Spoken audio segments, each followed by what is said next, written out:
Vi starter seminaret ikke med å ønske velkommen sånn rent verbalt, for det skal ordføreren gjøre. Men vi starter med klassisk gitar. Ole Martin Huse-Olsen er master i klassisk gitar, og en ettertraktet sådan. Jeg er veldig glad for at han kan være sammen med oss her i dag. Vær så god, Ole Martin. Jeg ønsker dere hjertelig velkommen, jeg også. Bare si kort hva jeg skal spille, så ikke dere sitter der helt uvillige. Jeg starter med en kort, vakker folkesang fra Catalonia nordøst i Spania, arrangert på klassisk gitar av Miguel Llobet. Og så fortsetter jeg med en sats fra en cellosnute, nummer 1 av Johann Sebastian Bach.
Kjære alle sammen, kjære venner av Grunnloven, et usikker rektor, Stortingets visepresident, stortingsrepresentanter, fylkesmann, biskop og prost, leder av islamsk råd, filosofer, professorer. Her er det mye fint folk, men først og fremst er det alle oss som er her. Veldig fint at vi har klart å fylle opp restaurantfortet til et arrangement som dette. Håper at de fleste av oss har satt av det meste av dagen. Som ordfører så skal jeg løpe litt hit og dit, men jeg gleder meg til veldig mange av programpostene. Jeg er helt sikker på at dette blir en dag med fine innlegg. Det blir en dag til refleksjon, til ettertanke, til diskusjon. Jeg er veldig stolt over den grunnlovskomiteen som vi har her i Eidsberg. Dag Knudsen er leder av den, har laget et veldig flott program gjennom året. Og så er det jo, tror jeg nesten det er fylkesmannen i Østfold som har et overordnet ansvar for 1814-2014 arrangement rundt om. Og jeg ser at det har blitt, som ikke er konkurranse mellom kommunenavnene, så har det i hvert fall dratt opp et nivå som er ganske imponerende i fylket vårt på mange typer arrangement, ikke bare i de spennende augustdagene, men gjennom hele året. Og jeg er ekstra stolt over det vi har fått til her i Eidsberg. Det er flere fra komiteen som er til stede. Og et av de virkelige høydepunktene, det er denne dagen her, dette verdiseminaret som vi har på Høytorp fort i dag, også i historiske omgivelser. Dette er Norges største innlandsfestning, en av de også nyeste festningsanleggene. Mye historie, aller mest fredshistorie. Neste år har vi 100-årsjubileum her på Høytorp fort. Her kommer til å bli mange arrangement og mange samlinger. Men i dag så er det altså verdiseminar. Før vi begynner på det ordentlige programmet, så har vi den store både ære og glede å ha besøk fra Stortingets presidentskap, Ingjerd Schou, som får lov å sende en liten hilsen til forsamlingen og til grunnlovsjubileet. Så Ingjerd, da har jeg gleden av å overlate ordet til deg. Tusen takk alle sammen. En riktig fin dag. Takk for det.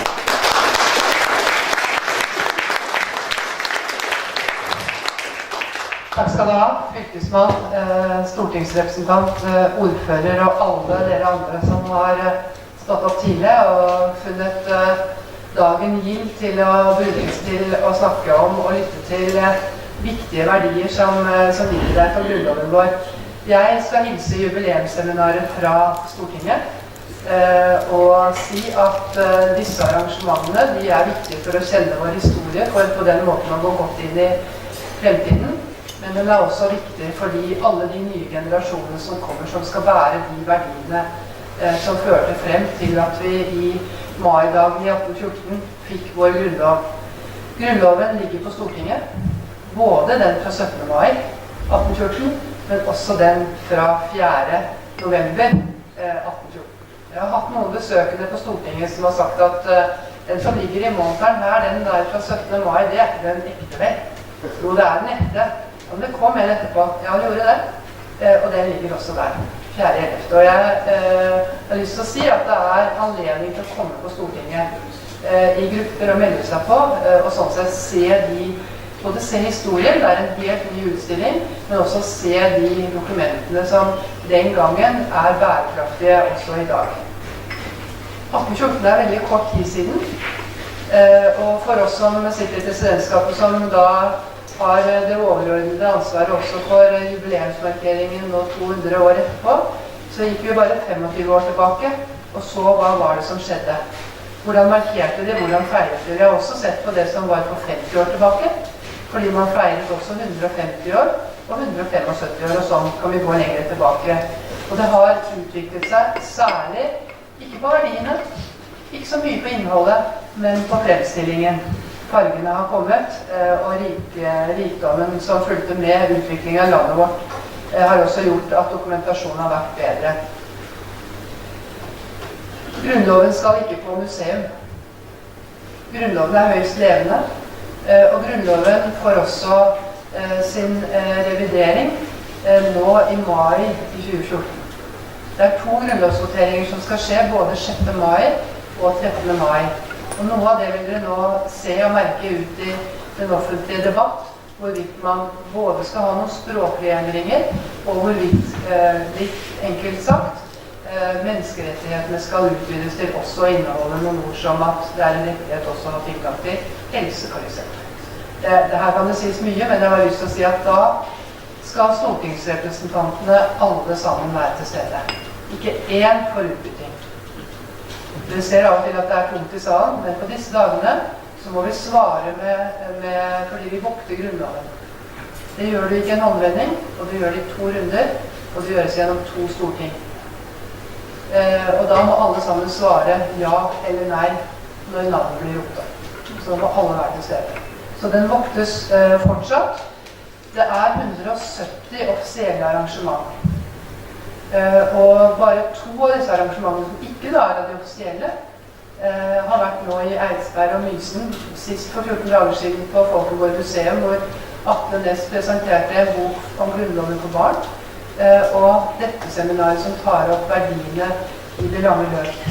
For meg som er også leder av Stortingets delegasjon til Strasbourg, hvor menneskerettigheter og demokratiseringsprosesser er det aller viktigste, og hvor alle 47 landene sitter med, også Russland og Ukraina i dag, så vet vi at disse verdiene, de er kjempet frem i Norge, men det er fortsatt land i Europa som hegner om disse verdiene, og hvor det ikke er oppdratt selvfølgelig.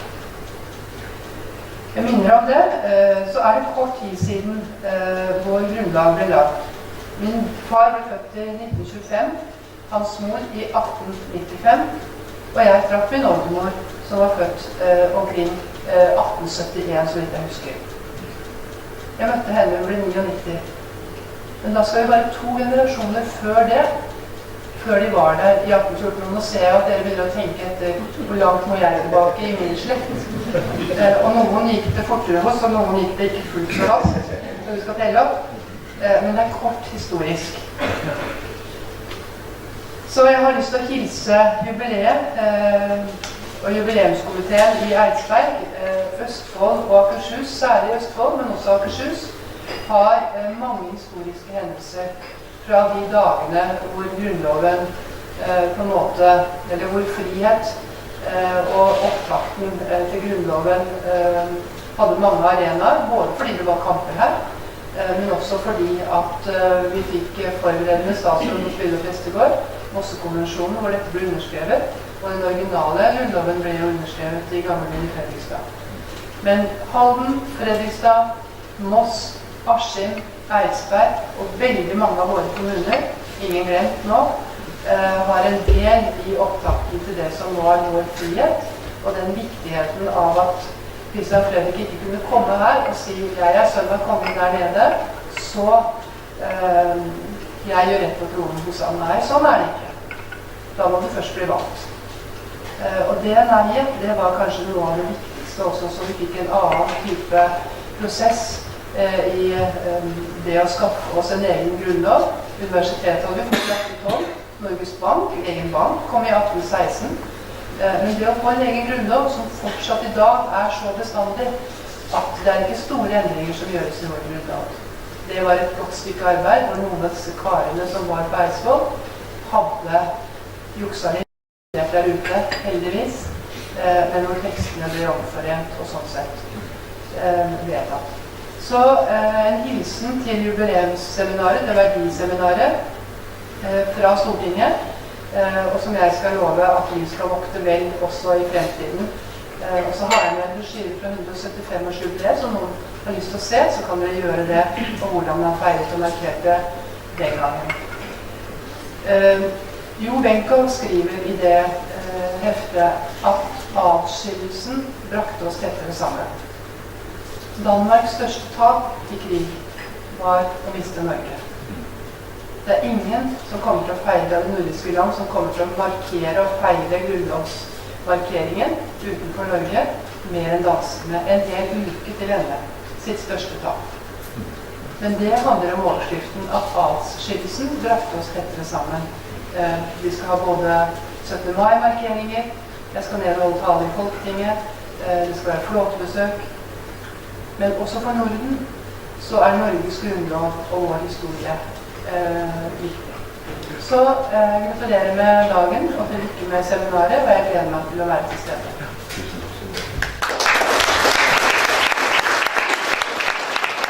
Vi er veldig glad for å ha Henrik Syse her hos oss i dag.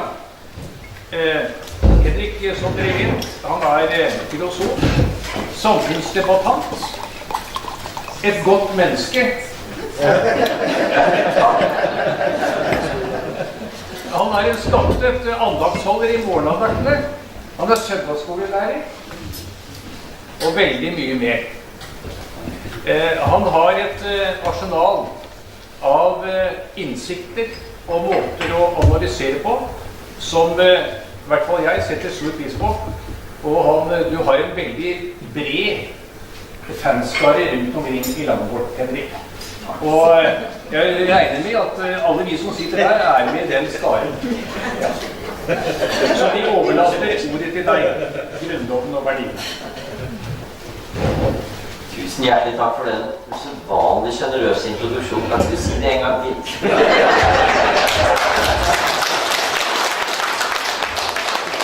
Jeg er redd for at denne introduksjonen overgår alt det jeg kan bidra med her.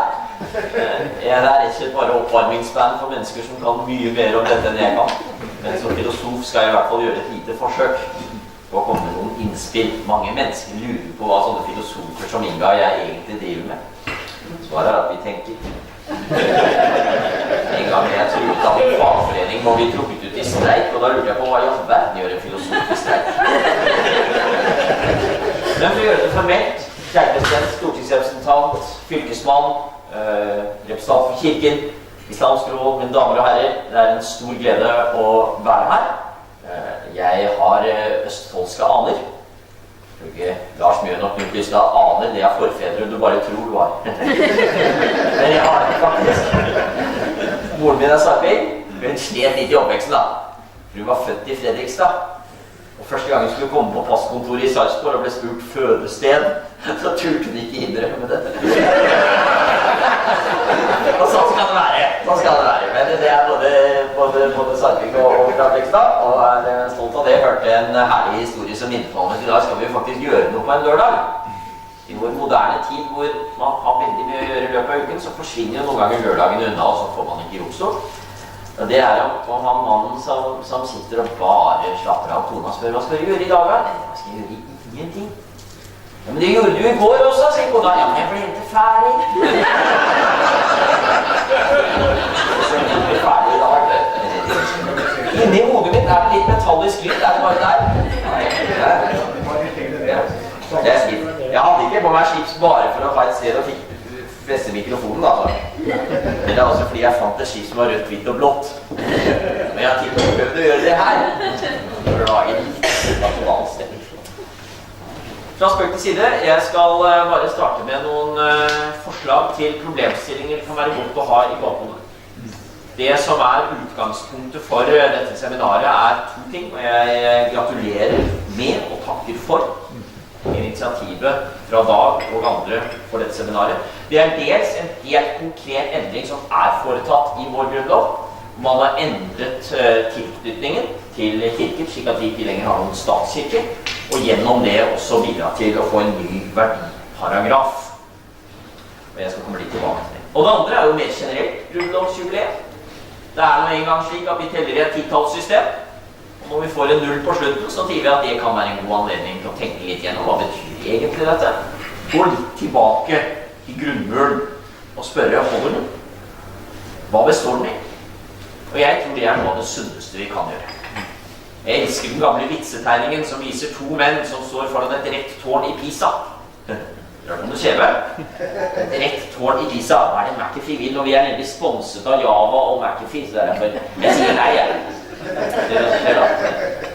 Det er to to menn som står for en rett tårn i Pisa. Det er ikke det skjeve, det er det samme tårnet, men det er noe helt nybygget. Dette er på 1200-tallet. Den ene er åpenbart byggmesteren, og han hvisker til den andre. Jeg har jukset litt med grunnmuren, men ingen kommer til meg. Det tror jeg er farlig. Hvis vi antar at nei, det der med de underliggende verdiene og hva vi egentlig bygger på, hvilket menneskesyn vi har, det er ikke så veldig farlig. Det er vel greit. Det er sikkert noen som har sjekket. Nei, jeg tror vi trenger å gå tilbake med en mellomrom. Sjekke at grunnmuren er i orden. Vedlikehold. Endre på den hvis det er nødvendig. For at bygget oppå skal stå trygt. Så la det være utgangspunktet for noen tanker jeg skal dele. Her har dere e-postadressen min, hvor dere kan sende klager etter foredraget. Og så kommer sikkert noe av det jeg sier også til å overlappe litt med min flotte og langt klokere filosofisk kollega Inga som skal overta etterpå, så jeg er litt sånn oppvarmingsman for deg bare, rett og slett. Og så kan det kanskje være at vi kommer med litt forskjellige perspektiver på noe av det samme. Og det er spennende og viktig i seg selv. Men jeg har lyst til å starte med en litt filosofisk problemstilling. Forholdet mellom hva vi trenger å si noe om, og hva vi ikke trenger å si. Er det noen av dere som vet hva apofatisk teologi er for dere? Det er noen teologer her. Det er litt sånn teknisk begrep. Men de av dere som er prester vil kjenne sånn noenlunde igjen fra et eller annet sted i teologistudiet hva det var for noe. Det er en tanke som stammer fra det vi ofte kaller ortodoks teologi, fra tidlig gresk tenkning om kristendommen, hvor man sa at det å snakke om Gud er å snakke om noe som er så stort at vårt språk kan ikke egentlig fatte. Skal vi snakke sannferdig om det som er aller høyest, så må vi egentlig være stille. Vi må egentlig benekte at vi kan si noe. Fordi hver gang vi begynner å bruke et språk for dette, så vil vi likevel ikke klare å treffe det, og da er sjansen langt større for at vi faktisk vil forfalske det. Og da er det egentlig bedre at vi i ydmykhet nærmer oss dette i stillhet. Gjennom meditasjon, intuisjon, bønn og fellesskap, men ikke først og fremst gjennom ord. Og noe av det samme kan nok være tilfellet hva angår en del verdier i livet vårt, ting som er viktige for oss. En dyp kjærlighet for eksempel kan, hvis man ikke er en virkelig stor dikter, noen ganger bli litt flat når man skal begynne å gi den ord. Og jeg elsker deg så veldig, veldig, veldig, veldig mye. Noen ganger er det bedre å si ingenting og bare være der. Uttrykke det gjennom det man likevel vet.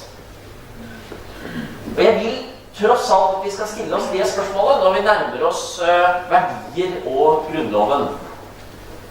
Kunne det være slik at vi ikke trenger noen verdiformulering i Grunnloven? At den heller gjennom sin praksis og gjennom sine konkrete bestemmelser gir uttrykk for det, men i det øyeblikk vi prøver faktisk å si det, at dette er der verdiene kommer fra, og det er det vi kaller dem, så blir det unøyaktig uansett, for det vil alltid være noen som kan si nei, jeg opplever ikke at akkurat sånn, eller er det riktig ord å bruke, eller er det rekkende? Og det synes jeg er en problemstilling som vi bør ha med oss. Jeg bestemte meg for å lese litt fra den NOU-en, og det har jeg da liggende oppi her. Jeg går litt ut med NOU til daglig, som ble skrevet i 2006 i forberedelsen av endringen av statskirkeordningen og dermed endring av Grunnlovens paragraf 2. Jeg vil gjerne si hva man sa den gangen om akkurat det jeg nå snakker om. Det man sa at nå skal Grunnlovens paragraf 2 annet ledd om den evangelisk-lutherske religion som statens offentlige religion oppheves. Det var forslaget. Ut fra innhold og plassering opplever mange denne bestemmelsen som en verdiparagraf. Hvis den fjernes, oppstår spørsmålet om det i stedet bør vedtas en ny bestemmelse. Og det er jo det man gjør. Med verdiparagraf forstås en bestemmelse i Grunnloven som på overordnet nivå sammenfatter og uttrykker sentrale grunnverdier i samfunnet, og som Grunnloven skal bygge på og bidra til å bevare. Verdiparagrafer har gjerne en ideologisk og symbolsk funksjon, fortsetter man, snarere enn en rettslig. I den grad verdier skal omsettes i juridiske rettigheter og plikter, gjøres dette i andre, mer konkrete bestemmelser. Symboleffekten av en verdiparagraf kan likevel være stor. Da er vi akkurat inne i denne problemstillingen. Man skal fremstille og si noe om noe som egentlig er mer symbolsk, underliggende, eller om man vil ha et annet bilde, overbyggende, men som ikke selve den konkrete paragrafen om ytringsfrihet eller eiendomsrett. Og noen ganger så kan man nesten lure på, ja, man har sett debatten som har vært rundt paragraf 2, om det kanskje hadde vært bedre å bare si at dette sier ikke noe om. Og man kan begrunne det at enten så finnes det ikke et godt uttrykk for det, det finnes ikke et godt språk til å uttrykke det. Men jeg tror jo at det er mulig, men da kommer problemet med at folk, som jeg antydet, vil ha forskjellige måter de ønsker å uttrykke det på. Det man da kan si er at ja, men da sier vi ikke noe om de verdiene, og underliggende verdiene, og overlater heller det til den enkelte å formulere det. Det er på sett og vis den konklusjonen man kom til i et av de viktigste dokumenter i menneskets historie. FNs verdenserklæring om menneskerettighetene av 1948. Eleanor Roosevelt og hennes komité satt og arbeidet veldig hardt med spørsmålet skal vi lage en filosofisk innledning? Skal vi starte dette verket med å si noe om hvilke verdier er dette, og hvor kommer de fra? Men jeg fant ut at det var veldig vanskelig. For dette dokumentet skulle gjelde hinduer, muslimer, buddhister og jøder. Kristne av forskjellige avskygninger, agnostikere og ateister. Alle skulle kunne slutte opp om dette. Og i det øyeblikk man begynte å formulere noe sånt noe, man for eksempel hentet fra den amerikanske uavhengighetserklæring at alle mennesker er gitt av sin skaper visse grunnleggende rettigheter, så ville det være noen som rakk opp hånden og sa skaper? Hva slags språk er det?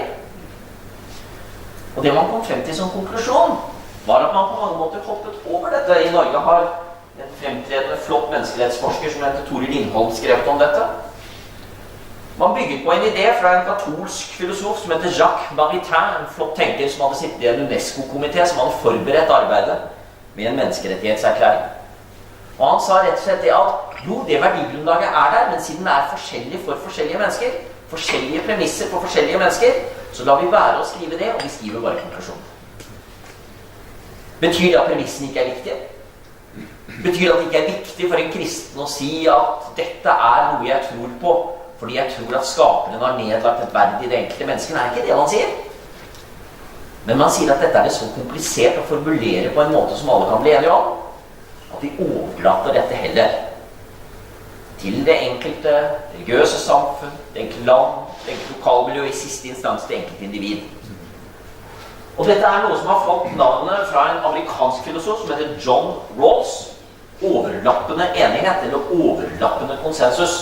Da er altså tanken at fra forskjellige grunnpremisser så kan man likevel overlappe og komme frem til noen ganske substansielle konklusjoner.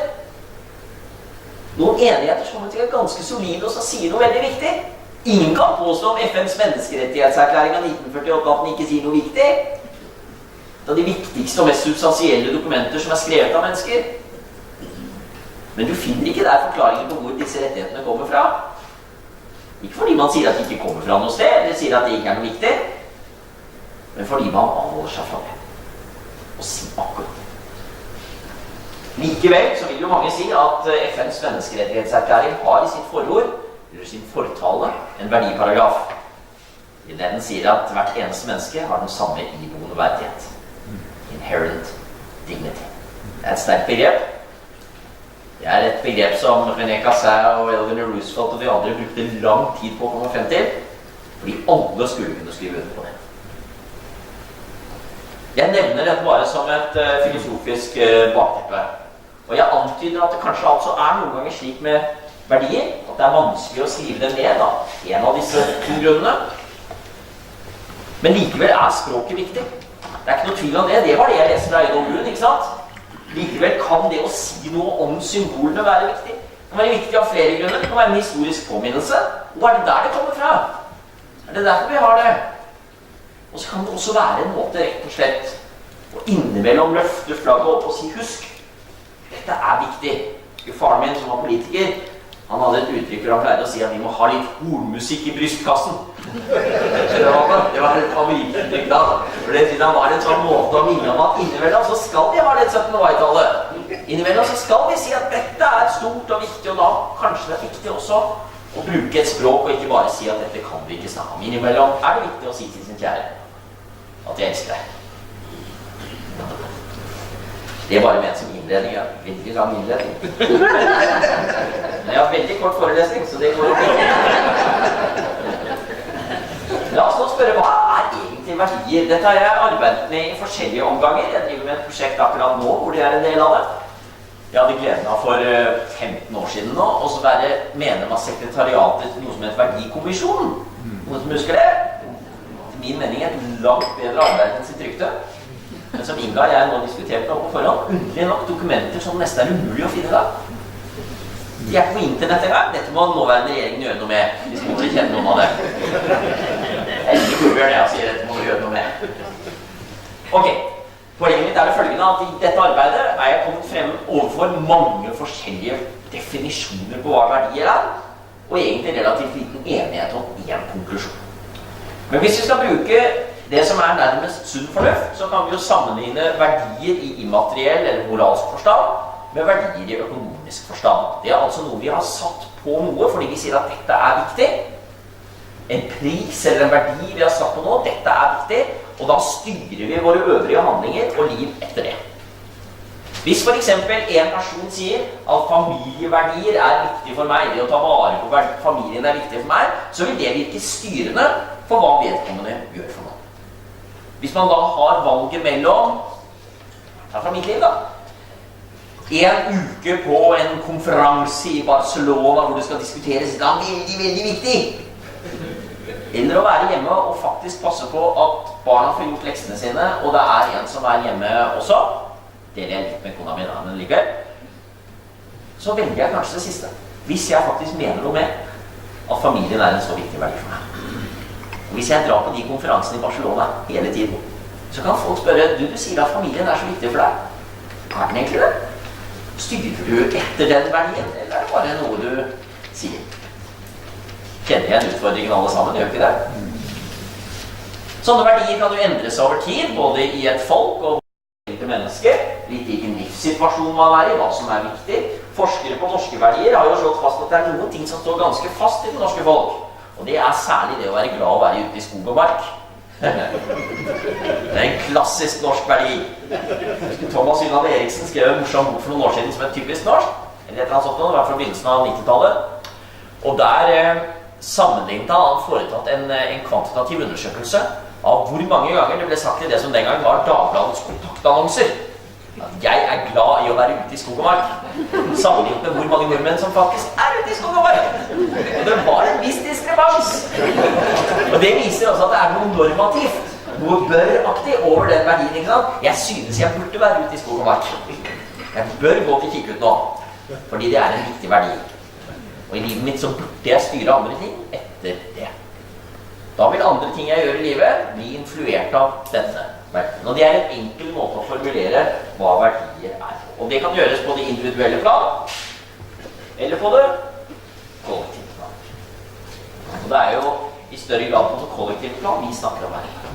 Utfordringen deres til oss hva det som så viktig for landet Norge? At vi legger opp andre ting vi gjør. Alt fra statsbudsjetter til lover, til forskrifter og forordninger og fylkesmannsembete etter det.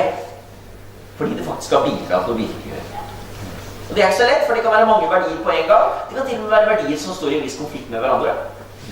Men det det vi egentlig diskuterer i dag.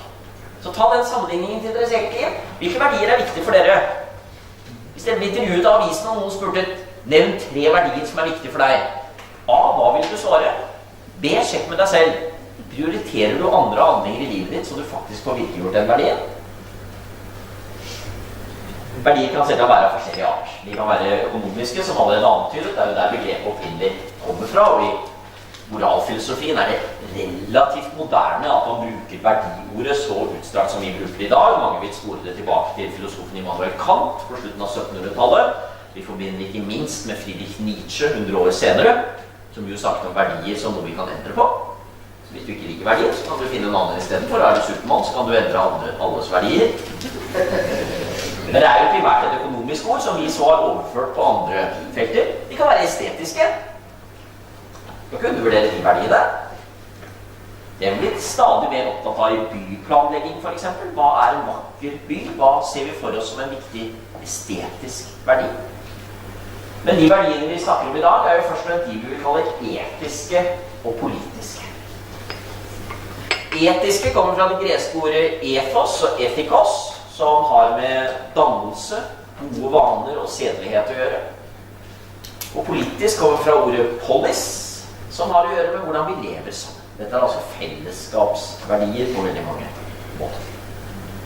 Disse etiske og politiske verdiene kan jo imidlertid også være individuelle verdier, eller verdier i små fellesskap. En etisk verdi som er viktig for meg, trenger ikke være det for deg, og det er for så vidt uproblematisk for oss at vi har litt forskjellige verdier, sånn sett. Dette er noe vi diskuterer mye. Hvor felles trenger de egentlig å være? Det er antydet familieverdier. For noen hundre år siden så vil nok veldig mange mene at de bør være ganske like i et samfunn. For familien er en så viktig fellesskapsinstitusjon. I dag er vi åpnere for at folk kan ha forskjellige verdier i sånn måte, som de kan virkeliggjøre på forskjellige måter. Andre ting vil være helt individuelt, men kan likevel være viktig for den enkelte. For noen er det å være glad i sport, for eksempel, eller nevnte være ute i friluftsliv og sånt, og det kan være veldig, veldig viktig, det. Men samtidig er det en individuell verdi, den trenger ikke gjelde for alle andre. Og det kan vi leve ganske godt med at det er forskjeller på det planet. Så har vi det vi kan kalle fellesverdier. Det er et interessant begrep, for det er ikke akkurat det samme som det neste. Her føler jeg at man ofte blander sammen. Det er ikke det samme som fellesskapsverdier. Hva mener jeg nå?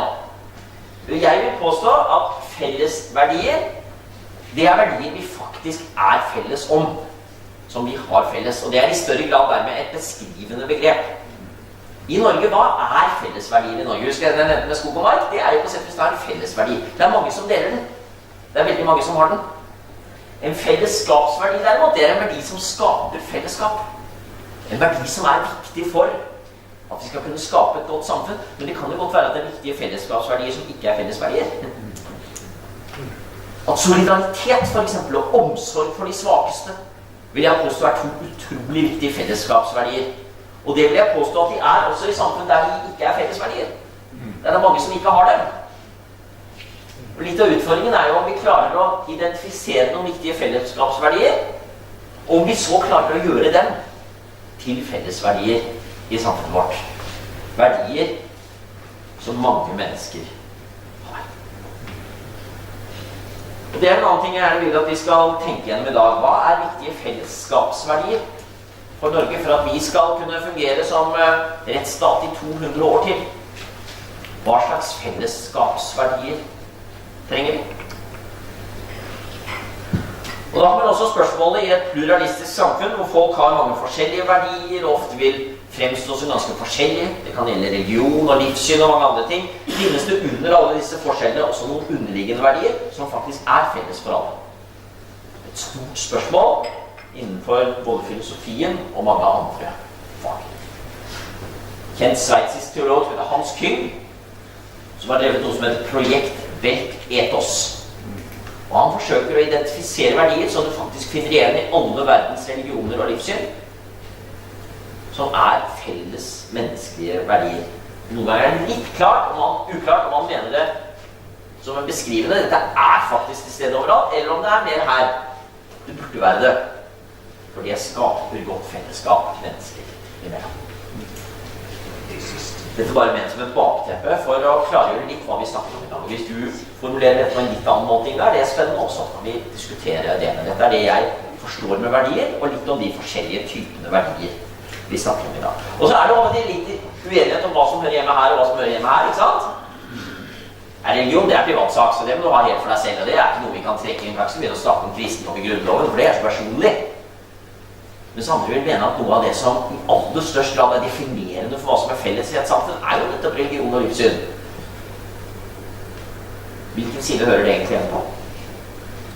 Viktig spørsmål. Hva så med verdienes historiske fremvekst? Hvor er det de verdiene som vi nå prøver å uttrykke i paragraf 2 i grunnloven egentlig kommer fra?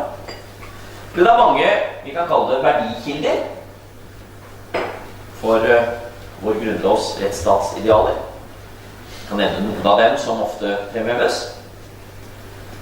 Vi har tenkning fra gresk filosofi langt tilbake.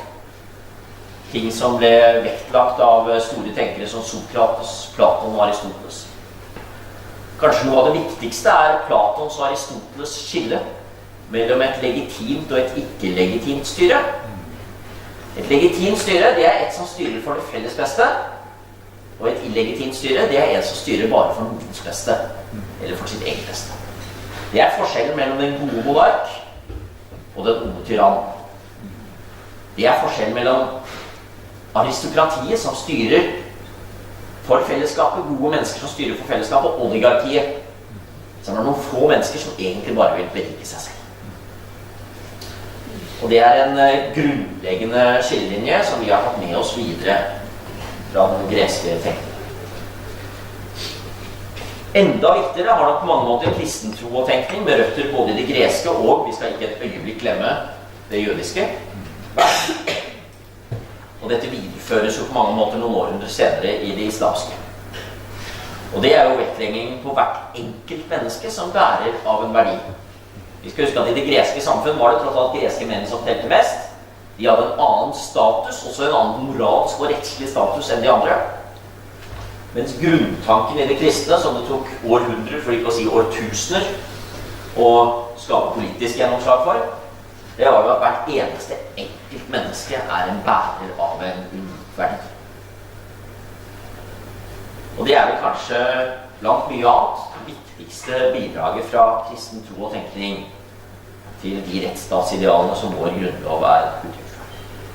Og så har vi det vi kan kalle en humanistisk tenkning. Det som får gjennomslag i opplysningstiden på 1600- og 1700-tallet. Da det viktig å huske at når jeg bruker ordet humanistisk her, så bruker jeg ikke nødvendigvis det i noen motsetning til de kristne. For mange av de som kalte seg selv humanister på den tiden var også kristne tenkere. Men det en tenkning som i større grad konsentrerer seg om menneskets eget verk hva menneske, og hvordan mennesket har en type frihet, autonomi et begrep som etter hvert ble mye brukt, selvbestemmelse, som rettssamfunnet skal hegne om og verne. Da man ikke lenger del av et stort hierarki, hvor man en del av noe man egentlig befinner seg ganske langt under toppen, men da det mennesket som sentrum og utgangspunkt for all rett i samfunnet. Tanken særlig tydelig uttrykt hos den store engelske filosof John Locke på 1600-tallet, som sier at alt det som den politiske myndighet gjør, i utgangspunktet egentlig bare et uttrykk for det enkelte menneskets rettigheter. Hvert eneste menneske, sa han, født fritt med de samme rettigheter, og staten ikke noe annet enn et produkt av de enkelte menneskenes frihet og rettigheter. En felles tankeretning som man kan påstå finnes innenfor alle disse tre tradisjonene, det et begrep som de av dere som jurister, også noen av teologene vil kjenne igjen. Og det begrepet naturretten. Noen av dere her som har hørt det begrepet før? Ja. Godt. Det skriver jeg doktoravhandlingen min om. Det neppe derfor dere har hørt om det. Det kommet ut på et forlag, men jeg tror jeg kjenner alle som har kjøpt. Det ikke sant jeg hørt om man skriver fra veldig kiosker.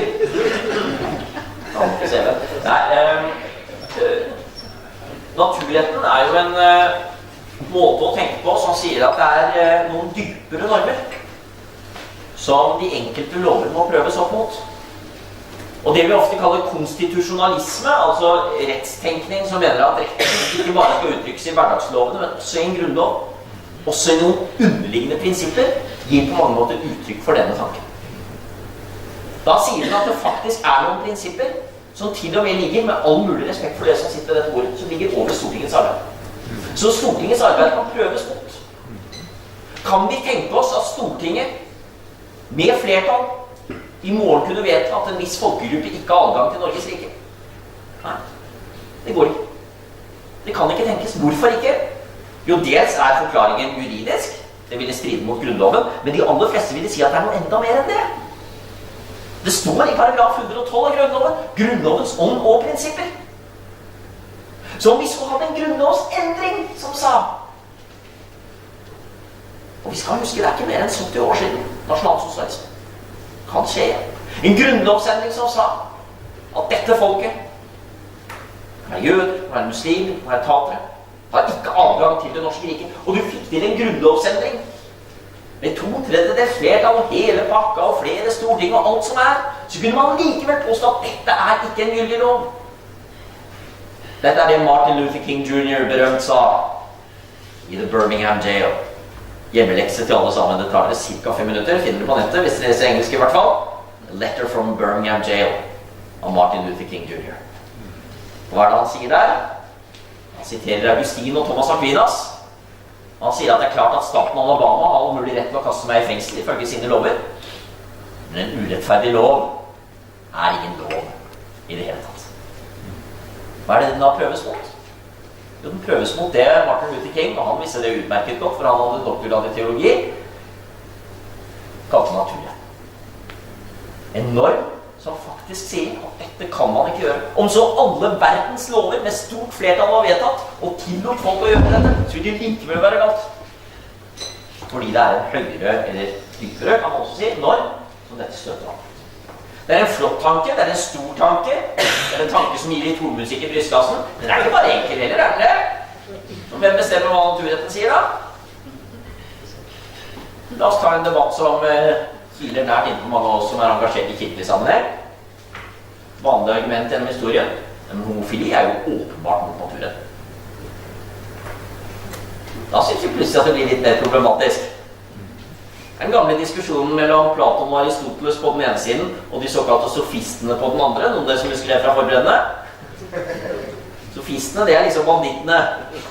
Det relativistene, det de som ikke tror at det noen forskjell på rett og galt. Hvem var det i det greske bystatssamfunn som turte å kritisere slaveriet? Det var en del av sofistene. For de sa at dette argumentet om at noen slaver av naturen, ja, vi mennesker bestemmer selv hva vi skal gjøre, så kan vi ikke gjøre om på det da. For Protagoras sa mennesket alle tings målestokk.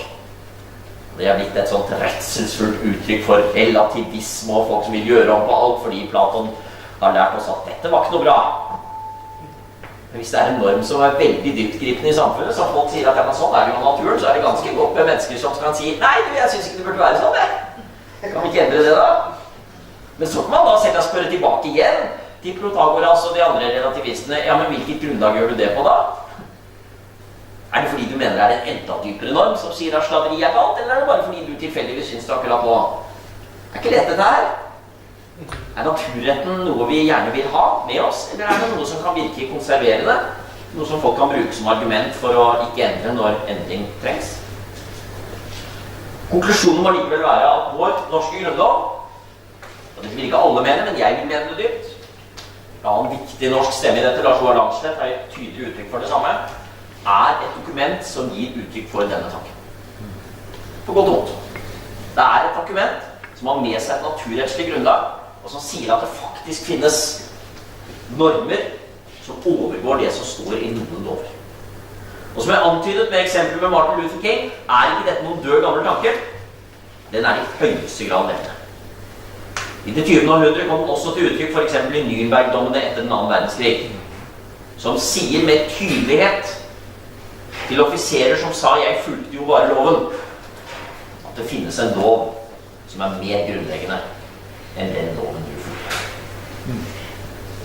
For dere teologer så vil det vise at det i god overensstemmelse med Paulus i Rombrevet 2. kapittel, at det finnes en lov som skrevet i menneskenes hjerte. Slik at den som ikke kjenner loven, eller under en annen lov, har likevel en mulighet for å kjenne det.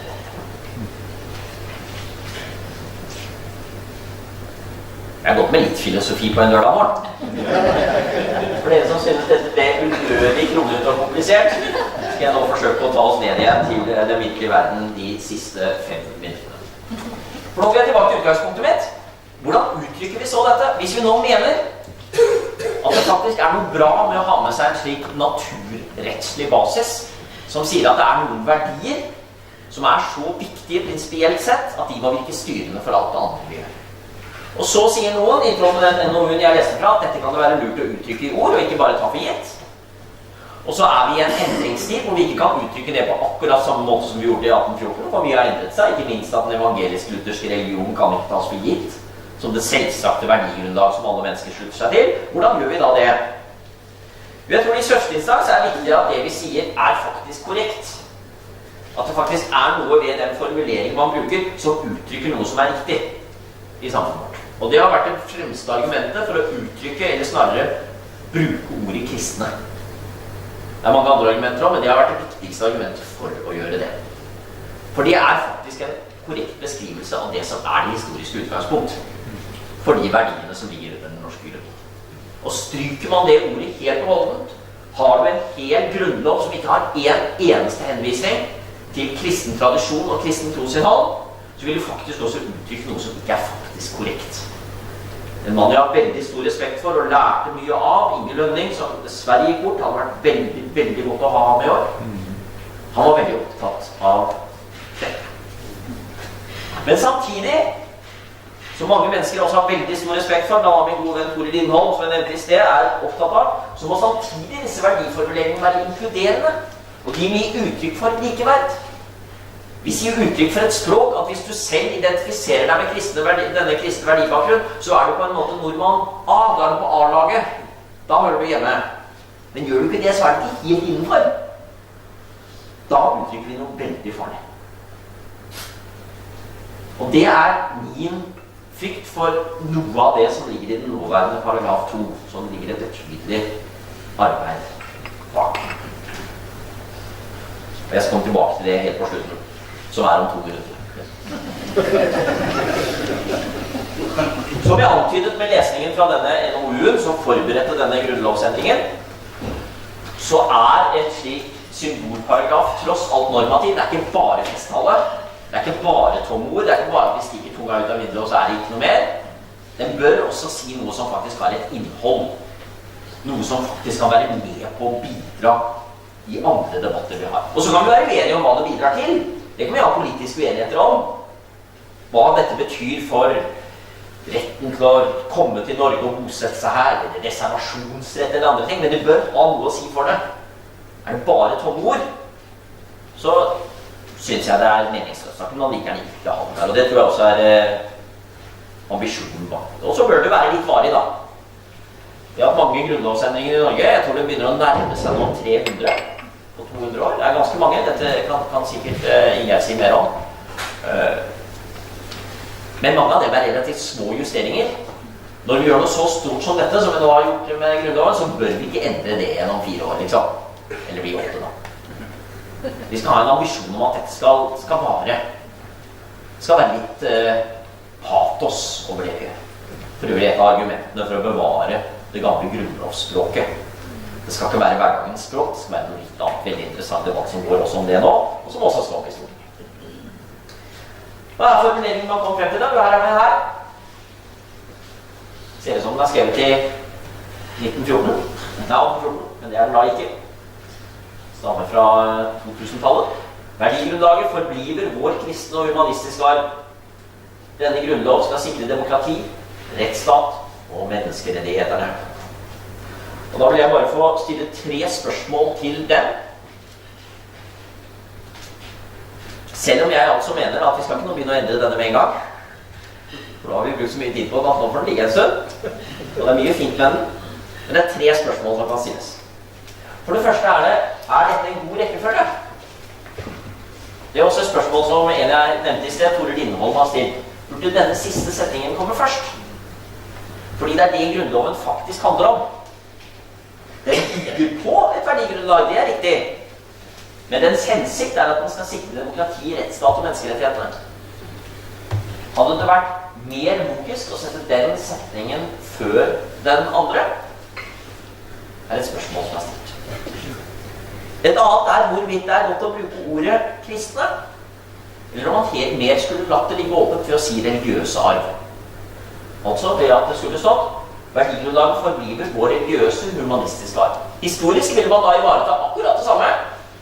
Og vår religiøse arv er faktisk den kristne, men det åpner også opp for at dette er tross alt en arv som har mye til felles med andre former for religiøs arv. Mye til felles, ikke minst med de andre abrahamitiske religionene, jødedom og islam, men også tanker som finnes i andre religiøse tradisjoner. Og så en av de viktigste, som jeg ikke har fått noe godt svar på hvorfor det endte opp akkurat sånn, det er om det burde stå vår eller den. Og jeg vil faktisk påstå at hvis man skulle bevare ordet kristne fremfor religiøse, så burde det stå den kristne humanistiske arv. For det er noe med vår som sier at denne vår, og du som ikke synes den din, du ikke helt innenfor. Litt på utsiden. Akkurat den litt farlig. Dette jeg diskuterte for noen uker siden med en veldig dyktig menneskerettsforsker som heter Hans Morten Haugen, også teolog, som sa han hadde fulgt en del av debatten i Stortinget, og et av forslagene som lå på bordet hadde faktisk den. Og han var litt usikker på hvordan det ble vår allikevel. For det var ikke så mye debatt rundt det, og så endte det opp med det. For det var det som stod i det opprinnelige forslaget til jeg forstod, som var kommet. Men den diskusjonen var oppe, og det kan godt være at det hadde vært en bedre måte å uttrykke det på for å ta vare på dette. Da min tid ute. Men jeg skal bare avslutte med å si hva min mening? Hva synes jeg? Jeg synes det vanskelig. Jeg synes det genuint komplisert spørsmål. Og jeg har to forskjellige ting som trekker meg litt forskjellig retning. På den ene siden så har jeg veldig sans for å faktisk ta med seg noe som har vært viktig for landet vårt, og stadfeste for fremtidige generasjoner at dette viktig fortsatt. En tenker som jeg da bygger mye på selv, en britisk-irsk statsmann som levde på 1700-tallet. Han vet ikke om Edmund Burke, som ofte sies å være grunnleggende av moderne konservatisme.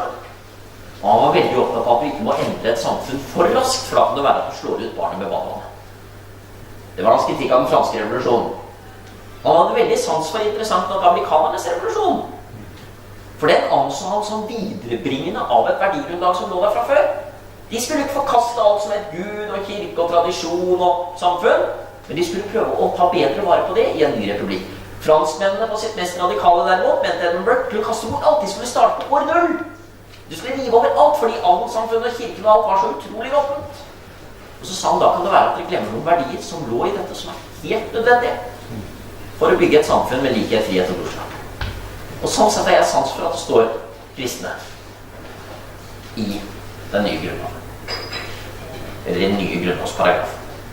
På den annen side så jeg veldig opptatt av at en slik grunnlov skal oppleves inkluderende og være et tydelig uttrykk for livet.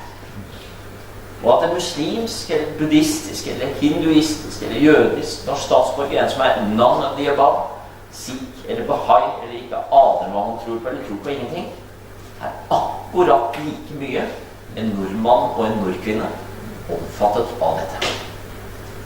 Og det vil jo jeg mene, hvis jeg skal være personlig, også en dypt kristelig tanke. Takk for oppmerksomheten.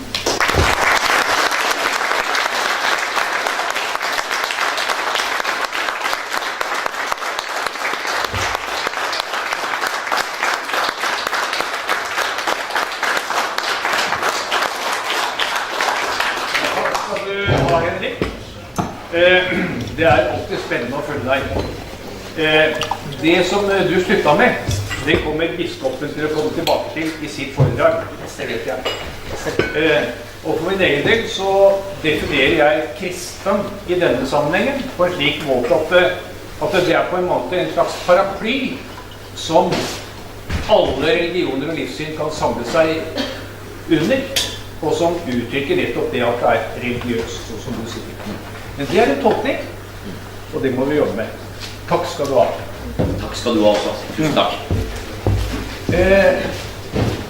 Skal vi ta oss og slappe av i 3 minutter? Og så slippe til Inga? Ja, det gjør vi.